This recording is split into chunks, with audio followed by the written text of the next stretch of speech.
Hi, and welcome to another JCF Digital Spotlight video. My name is Shelley Zieroth, and I'm a heart failure cardiologist at St. Boniface Hospital in Manitoba, Canada. And I serve as an associate editor for the Journal of Cardiac Failure, along with Emer. Emer, introduce yourself. Thank you, Shelley. Hi, everyone. I'm also a heart failure cardiologist. I work at the Mayo Hospital in Dublin, Ireland. And we're here today to spotlight a very interesting article that's appearing in JCF on the incidence and outcomes in heart failure with mildly reduced ejection fraction. And to do that, we're very lucky to be joined today by two of the authors, Dr. Vinayak Kumar, a cardiology fellow at the Mayo Clinic, and Dr. Shannon Dunlay, a heart failure cardiologist at the Mayo Clinic. So welcome to both of you, and thanks for joining us today. Thanks for having us. Shannon, perhaps we'll start with you then. Could you tell us a little bit about the background of the article? Why this topic? Yes, great. Thanks, Shelley. As you mentioned, historically, we generally divided patients with heart failure into two groups by left ventricular ejection fraction, patients with reduced EF and patients with preserved EF. And those who had ejection fractions kind of in the mid-range or mildly reduced range in the 40s were oftentimes lumped kind of into one category or the other. But over the last several years, this group of patients with heart failure with mildly reduced ejection fraction has now been recognized as its own distinct category. But we still don't know as much about them, their characteristics and their outcomes compared with patients with HFrEF and HFpEF. We know that understanding this group is important so that we can design therapies and ways to help them. There's also a lot of emerging evidence that patients with heart failure with mildly reduced ejection fraction oftentimes respond to guideline-directed medical therapies more similar to patients with heart failure with reduced ejection fraction. But there are still some gaps. So we wanted to really focus on understanding what the heart failure with mildly reduced ejection fraction group looked like, and took a population-based approach to that using our local community.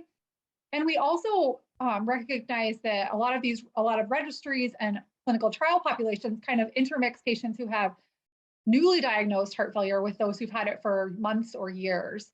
And their ejection fractions may have, of course, changed over time because of new events or response to medicines. So we really wanted to focus more on patients with newly diagnosed heart failure and understanding how those patients with heart failure with mildly reduced ejection fraction compared as far as their characteristics and outcomes to those with HFpEF and HFrEF. Thank you, Shannon. Vinayak, perhaps you could further and extend upon what Shannon was telling us about the specific methods of this study. What exactly sets it apart from other similar studies? Here, we studied a population, an incident heart failure population coming out of Olmsted County using the Rochester Epidemiology Project. Here, the electronic medical records are linked. We have longitudinal data and very accurate tracking of deaths from multiple sources, including like death certificates. So we're really able to get a good understanding of the patients as a whole in this population. Shannon, what were the specific outcomes you were looking at in this manuscript? Yeah, thanks, Shelley. And Vinayak went over a lot of the background about the methods in this cohort. Once we had identified, those patients who had newly diagnosed heart failure from 2007 to 2015, we wanted to specifically look at three things. First, we looked at mortality. So overall mortality, as well as cardiovascular specific mortality. And we relied upon death certificates to define cardiovascular mortality. Second, we looked at hospitalizations after diagnosis of heart failure. So this included overall hospitalizations as well as those that were specifically for heart failure. And finally, we wanted to see how ejection fraction changed over time. So moving on to the main event, Vinayak, do you want to take us through some of the main findings of this paper? So we were able to identify 2,211 patients with incident heart failure. The key point is we found that after stratifying between the three different categories, 12.5% of those incident heart failure diagnoses were heart failure with mildly reduced ejection fraction, this HFmrEF category. About 30% was HFrEF, and about 58% was HFpEF. With regard to the demographics, our heart failure with mildly reduced ejection fraction category was about in the middle ground. About 45% of them were women, compared to 37% in HFrEF and 60% in HFpEF. Age for our HFmrEF population was actually similar to our HFpEF population, a little bit older, around 76 years old. And the comorbidities were actually very similar to HFpEF, and I think that's a key takeaway here. Our mildly reduced ejection fraction patients had a higher prevalence of hypertension, hyperlipidemia, diabetes, and peripheral vascular disease, along with a few other vascular comorbidities that were more similar to HFpEF than HFrEF. The biomarkers were interestingly on the other end. They were actually more similar to HFrEF. And what about the dynamic nature of ejection fraction changes? What did you see? Yeah, so when we looked at outcomes, going to mortality and hospitalization first, and then I can tell you a little bit about the EF changes. The big take home for mortality and hospitalization is that patients with heart failure mildly reduced ejection fraction after adjusting for other factors really didn't have much difference in risks of mortality and hospitalization compared with patients with HFrEF and HFpEF. And similarly, for things like hospitalization, there was a kind of a trend towards higher heart failure and all-cause hospitalization in patients with heart failure with mildly reduced ejection fraction versus HFrEF, but this went away with adjustment. So I think the big take-home point for the hospitalizations and mortality is that they were pretty similar across the ejection fraction ranges after you adjusted for age, sex, and comorbidities. As far as changes in ejection fraction over time, we did find that the majority, so over 70% of those who started out with heart failure with mildly reduced ejection fraction either declined their ejection fraction to 40% or lower, kind of to that HFrEF range, or improved their ejection fraction to 50% or higher, more in that HF range.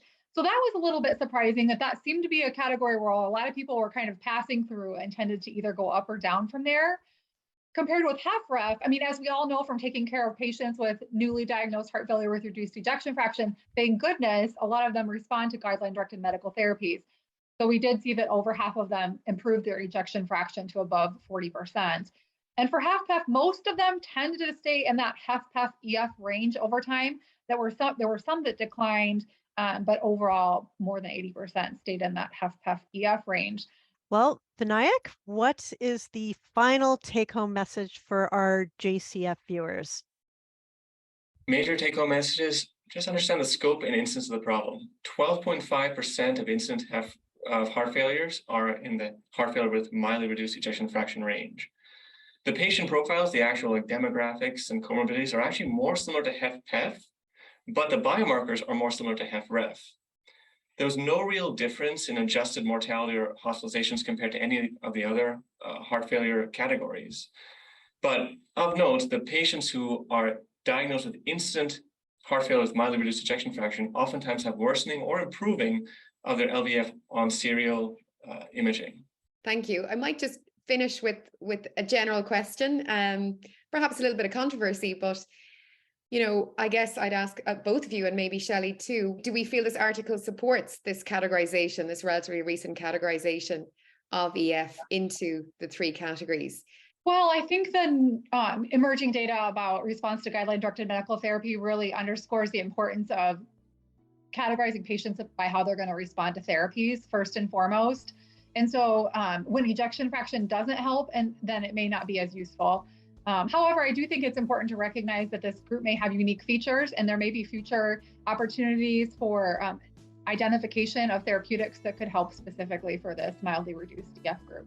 I fully agree with that. I think the idea is that this has so far been an area that has been a gray zone for a long time, because part of this group has been incorporated into the HFpEF range, some in the HFrEF range, and sometimes just not even covered, just to enrich certain clinical trials. And so because there was so much unknown here, it was important to study this population. I 100% agree. The more data we have on the mildly reduced ejection fraction cohort, the more likely we are to personalize therapies. Fantastic.